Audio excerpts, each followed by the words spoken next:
आज इस संसार के कर्मों को देख करके बहुत कष्ट होता है। जो भाई बचपन में एक दूसरे का साथ नहीं छोड़ते, एक दूसरे के दूर होने पर दिल उनका तड़पने लगता है, और वहीं भाई बड़े होने के बाद एक दूसरे के दुश्मन बन जाते हैं। मैं याद दिलाना चाहता हूँ, बड़ा भाई बचपन में भी छोटे भाई को जरूर गोद में उठा करके उसको खिलाया होगा, चूमा होगा, चाटा होगा।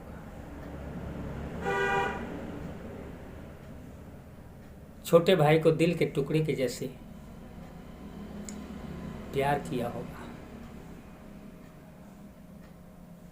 और छोटा भाई भी बड़े भाई के बिना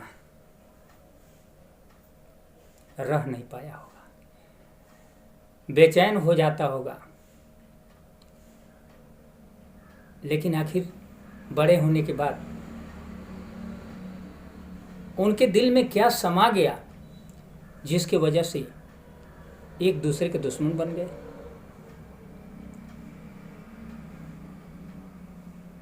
इस बात पर गौर करना होगा। मेरे प्यारे साथियों, बड़े कष्ट के साथ इन बातों को रखना पड़ता है, क्योंकि आज के समाज में देखा जा रहा है कि रिश्ते अब कुछ रह नहीं गए। धन दौलत के पीछे हम लोग इतना पागल हो चुके हैं कि किसी भी तरह से धन मिल जाए, हम राजा बन जाए। हम यह भी नहीं समझ पाते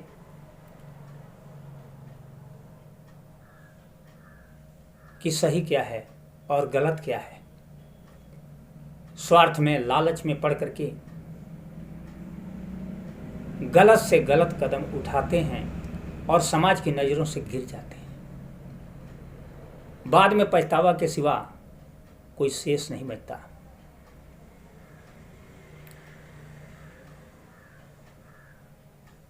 अगर सम्मान, प्रतिष्ठा आपकी चली गई तो सब कुछ चला जाता है। बहुत बड़े बड़े धनवान लोग, अमीर लोग अपने घरों पे पड़े रहते हैं, लेकिन कोई पूछने तक नहीं जाता। इसलिए अपने सम्मान और प्रतिष्ठा को बचाने के लिए हर संभव प्रयास करना चाहिए।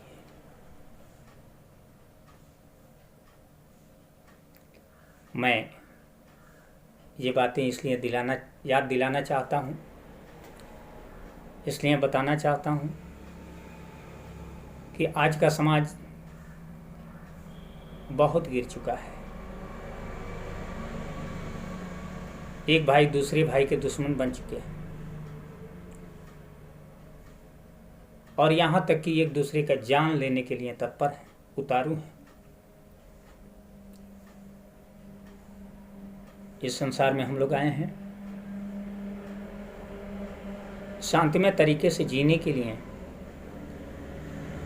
एक दूसरे के दुख दर्द को समझने के लिए, संभव हो तो एक दूसरे का सहयोग करने के लिए, सुख शांति व्यवस्था कायम करने के लिए। इसलिए हम लोग इंसान कहे गए।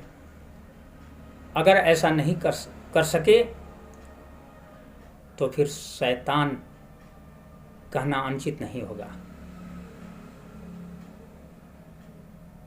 एक कहानी याद आती है। राम भरत मिलन की। रामचंद्र जी को वनवास हुआ, माता कैकेयी ने उनको 14 वर्ष का वनवास दे दिया, भरत को राजगद्दी मांग ली। लेकिन श्री राम को थोड़ा भी तकलीफ नहीं हुआ। किसी ने कहा कि अनर्थ हो गया, आपके माताजी ने आपको वनवास भेज दिया।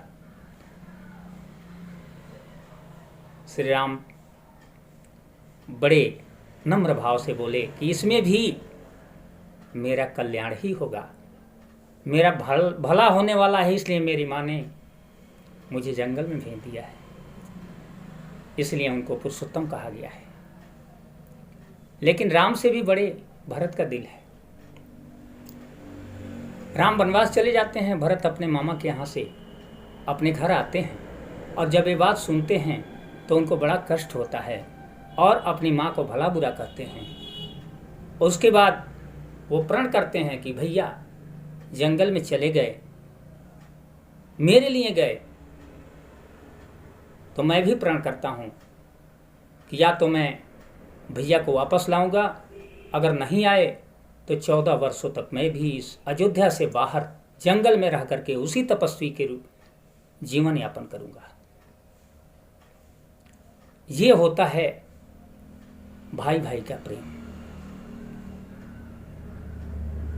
कथा कहानियां बहुत कुछ सुनते हैं हम लोग, लेकिन सुनते सुनते हम सुन्न हो जाते हैं, गाते गाते शरीर गायब हो जाता है,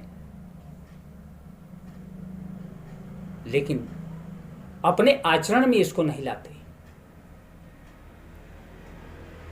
वाह रे भरत, आज भी कोई भाई अगर अपने भाई से प्रेम करता है तो लोग कहते हैं कि आपको तो भरत जैसा भाई मिला है, और गर्व करते हैं, तारीफ करते हैं। राम चाहे होते तो अयोध्या पर शासन किए होते, लेकिन उन्होंने ऐसा नहीं किया। माँ से भी कह सकते थे कि नहीं माँ, आपके कहने से मैं जंगल में थोड़ी जाऊंगा, मेरा पूरा हक है, जिस तरह भरत का हक है उसी तरह मेरा भी हक है, और मैं जंगल में क्यों जाऊं।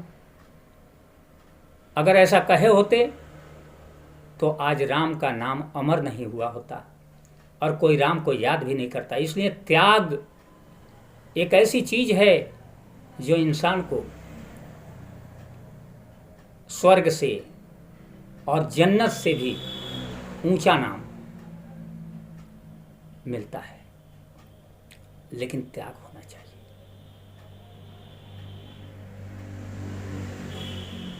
त्याग करने पर सारी चीजें शून्य हो जाती हैं।